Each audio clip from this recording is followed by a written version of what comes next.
अस्सलाम वालेकुम दोस्तों। दुनिया में जो ममालिक सबसे ज़्यादा हथियार इंपोर्ट करते हैं, इसमें इंडिया और पाकिस्तान का कौन सा नंबर है? इन दोनों ममालिक के सप्लायर्स कौन से हैं आर्म्स के हवाले से, और इंडिया और पाकिस्तान का डिफेंस बजट क्या है?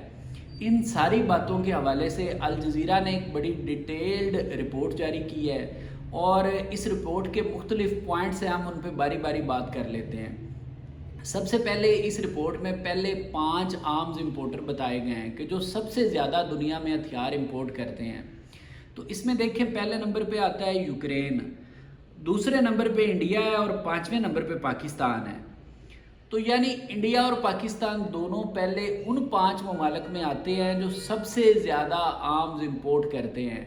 और अगर हम बाकी ममालिक की बात करें तो जैसे मैंने आपको बताया कि पहले नंबर पे यूक्रेन है, तो यूक्रेन इसलिए नंबर 1 पे है क्योंकि रशिया और यूक्रेन की जंग जारी है। तो साफ ज़ाहिर है कि रशिया जैसे बड़े जॉइंट मुल्क का मुकाबला करने के लिए यूक्रेन को ज़्यादा हथियार ख़रीदने पड़ते हैं, इसलिए वो नंबर 1 पे है। बाकी लिस्ट के ममालिक की बात करें तो तीसरे पे कतर है और चौथे पे सऊदी अरेबिया है। कतर और सऊदी अरेबिया इसलिए ज़्यादा आर्म्स इंपोर्ट करते हैं क्योंकि ये तो बहुत अमीर मुल्क हैं और इनको इतना फ़र्क भी नहीं पड़ता, ये अपने आप को प्रोटेक्ट करने के लिए ज़्यादा हथियार खरीदते हैं। अब इसी रिपोर्ट में बताया गया है कि ये तो पता चल गया कि इंडिया और पाकिस्तान उन पहले 5 ममालिक में हैं जो सबसे ज़्यादा हथियार खरीदते हैं, लेकिन इन दोनों ममालिक की बारी बारी परसेंटेज भी बताई गई है।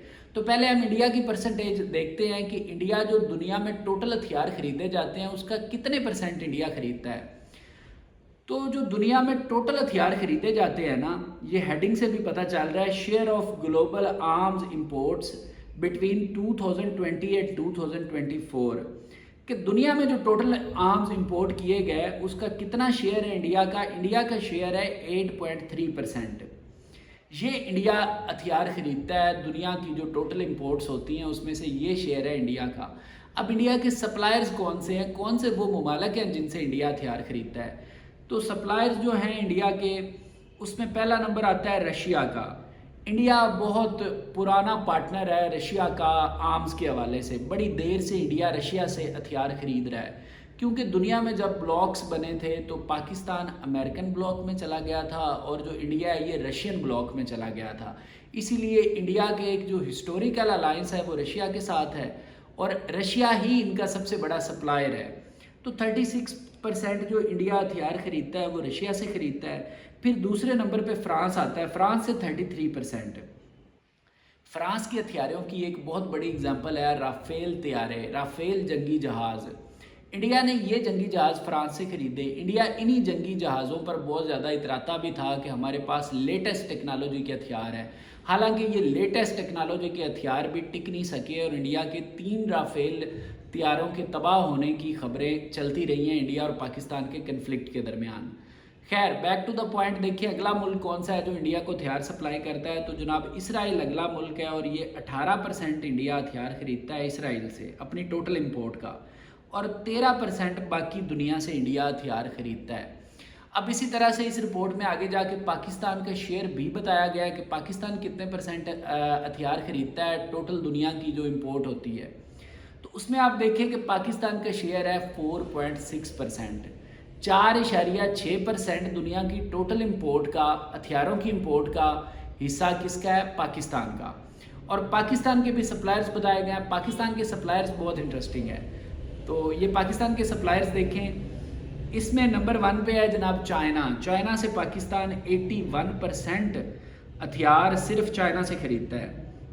तो ये जब इंडिया और पाकिस्तान का कन्फ्लिक्ट था ना, तो ये बात बड़ी मीम्स भी बनी थी कि अभी तक तो हमने सिर्फ चाइनीज़ माल चलाया है। तो जनाब हमारे पास सबसे ज़्यादा है ही चाइनीज़ माल, 80% से ज़्यादा जो हमारे पास हथियार हैं वो चाइनीज़ हैं। उसके बाद बाकी भी कुछ ममालिक से ख़रीदता है लेकिन वो परसेंटेज बहुत कम है। तो नीदरलैंड से पाकिस्तान ख़रीदता है 5.5% हथियार, और तुर्किया से ख़रीदता है 3.8%। तुर्किया के ड्रोन्स, इंडिया ने दावा किया था कि पाकिस्तान ने जो ड्रोन्स भेजे हैं इंडिया में वो तुर्किया के हैं, तो इसीलिए ये तुर्किया से भी पाकिस्तान हथियार ख़रीदता है। और रेस्ट ऑफ द वर्ल्ड, बाकी दुनिया से पाकिस्तान हथियार ख़रीदता है 7.9%। उसके बाद जनाब इस रिपोर्ट में जो अगला पॉइंट है वो बहुत ही इम्पोर्टेंट है, اس میں 2025 کا یعنی یہ جو سال چل رہا ہے، انڈیا اور پاکستان دونوں ملکوں کا بجٹ بتایا گیا ہے کہ ان کا مکمل دفاعی بجٹ کتنا ہے۔ تو ان کا جو دفاعی بجٹ ہے یہ آپ کے سامنے ہے، 81.1 بلین ڈالر بجٹ ہے انڈیا کا، اور پاکستان کا دفاعی بجٹ ہے 10 بلین ڈالر، یعنی کہ انڈیا کا بجٹ پاکستان سے 8 گنا زیادہ ہے، اور وہ اسی لیے زیادہ ہے کیونکہ انڈیا ملک بھی بڑا ہے، یعنی کہ اگر پاکستان 1 روپیہ ڈیفنس پہ خرچ کرتا ہے تو انڈیا 8 روپے خرچ کرتا ہے، اگر پاکستان 100 خرچ کرتا ہے تو انڈیا 800 ڈیفنس بجٹ پہ خرچ کرتا ہے، اگر پاکستان 1000 خرچ کرتا ہے تو انڈیا 8000 کرتا ہے، اور اسی طرح سے اگر پاکستان 1 لاکھ خرچ کرتا ہے تو انڈیا 8 لاکھ خرچ کرتا ہے۔ تو مطلب یہ اتنا فرق ہے، 8 گنا فرق ہے پاکستان کا اور انڈیا کے بجٹ کا، اور الحمدللہ ہم نے پھر بھی اتنا اچھا اس کنفلکٹ میں پرفارم کیا ہے، تو ایز اے پاکستانی ہمیں اس بات پہ پراؤڈ ہونا چاہیے۔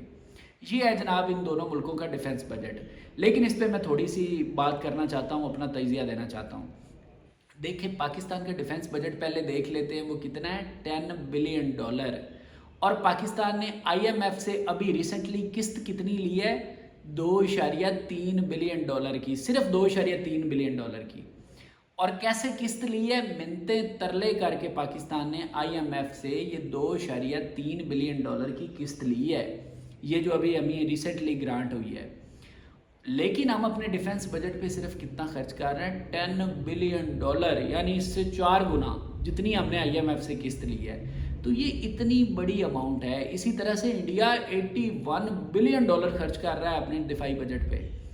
تو اب فرض کریں کہ اگر انڈیا اور پاکستان کے درمیان یہ کشمیر کا ڈسپیوٹ نہ ہوتا، کیونکہ دونوں ممالک کے درمیان جو سب سے بڑا ڈسپیوٹ ہے وہ کشمیر کا ہے، تو یہ اپنا ڈیفنس بجٹ بہت کم ہوتا ہے ان دونوں ممالک کا، شاید پاکستان کا 2-3 ملین ڈالر ہوتا اور انڈیا کا کوئی 30-40 بلین ڈالر ہوتا، تو مطلب یہ باقی کے 6-7 بلین ڈالر پاکستان کس پہ خرچ کرتا، اپنی عوام پہ، اور انڈیا کس پہ خرچ کرتا، اپنی ہندوستان کی عوام پہ۔ تو دونوں ممالک کی عوام کا کتنا بھلا ہوتا اگر یہ کشمیر کا ڈسپیوٹ نہ ہوتا۔ تو اب یہ جو کانسپائریسی تھیوری ہمیں بظاہر لگتی تھی نا، اب یہ سچ لگنے لگی ہے کہ انگریز نے پاکستان اور انڈیا کے درمیان ایک کشمیر کا ایسا ڈسپیوٹ رکھ دیا کہ یہ دونوں ملک ساری زندگی اس پہ لڑتے رہیں گے۔ ایک تو پانی کا بہت بڑا مسئلہ ہے اس ڈسپیوٹ کی وجہ سے، یعنی پاکستان کا سب سے بڑا دریا انڈس ریور ہے، وہ کہاں سے نکل رہا ہے، تبت سے نکلتا ہے، لیکن تبت سے بہت کم پانی اس میں آتا ہے، صاف ظاہر ہے ادھر سے تو صرف انیشیٹ ہوتا ہے، اور تبت چائنا کے قبضے میں۔ اس کے بعد آ کے جب یہ جہاں پہ آ کے یہ بڑھتا ہے، پھلتا پھولتا ہے، وہ کہاں پہ، جموں کشمیر میں، جموں کشمیر میں آ کے انڈس ریور کا پانی بہت زیادہ ہو جاتا ہے، تو پھر ادھر سے یہ آگے پاکستان میں بہتا ہے۔ تو بتانے کا مقصد کیا ہے کہ ہمارا جو انڈس ریور کا پانی ہے وہ بھی تو آ رہا ہے کہاں سے، انڈیا سے، جموں کشمیر سے، اور جموں کشمیر کس کے پاس ہے، انڈیا کے پاس ہے، اور آنا اس پانی نے کدھر ہے، پاکستان میں۔ تو کتنا کمپلیکس مسئلہ ہے یہ، پانی کس کے پاس آنا ہے، پاکستان کے پاس، اور آ کہاں سے رہا ہے، انڈیا سے، جو ہمارا ازلی دشمن ہے اور ہم ان کے ازلی دشمن ہیں۔ تو یہ کشمیر والا ایسا مدعا انگریز نے رکھ دیا کہ یہ دونوں ملک ساری زندگی لڑتے ہی رہیں گے آپس میں۔ اگر یہ نہ ہوتا تو دونوں ممالک کی جو زندگیاں ہیں وہ شاید بہت بہتر ہوتی۔ خیر اس رپورٹ کی طرف ہم واپس آتے ہیں، اس میں آگے بھی بتایا گیا، آگے اس میں بتایا گیا ہے کہ میزائلز بجٹ کیا ہے انڈیا اور پاکستان کا۔ تو میزائلز بجٹ جو ہے، یعنی ان دونوں ممالک نے نیوکلیئر میزائلز پہ کتنے خرچ کیے، انڈیا نے خرچ کیے ہیں 2.7 بلین ڈالر، اور پاکستان نے خرچ کیے ہیں 1 بلین ڈالر اپنے نیوکلیئر میزائلز پہ۔ اس کے بعد اسی رپورٹ میں پاکستان اور انڈیا کے نیوکلیئر وار ہیڈز بھی بتائے گئے ہیں۔ تو جو انڈیا کے پاس ٹوٹل نیوکلیئر وار ہیڈز ہیں وہ ہیں 180، اور پاکستان کے پاس بھی اس کے قریب ہی ہیں 170 نیوکلیئر وار ہیڈز ہیں، یعنی صرف ایک نیوکلیئر کی فیلڈ ایسی ہے جس میں انڈیا کا ہم تقریباً ٹکر کا مقابلہ کرتے ہیں۔ اسی لیے پاکستان یہ کہتا ہے کہ ہم چھوٹا ملک ہیں، شاید ہم کنونشنل جو وار ہے وہ اس طرح سے نہ لڑ سکیں، اگر فل فلج وار ہو جائے شروع، یعنی کہ فوجیں باقاعدہ لڑنا شروع کر دیں، گولیاں اور ٹینکوں والی جنگ شروع ہو جائے سارے بارڈرز پہ۔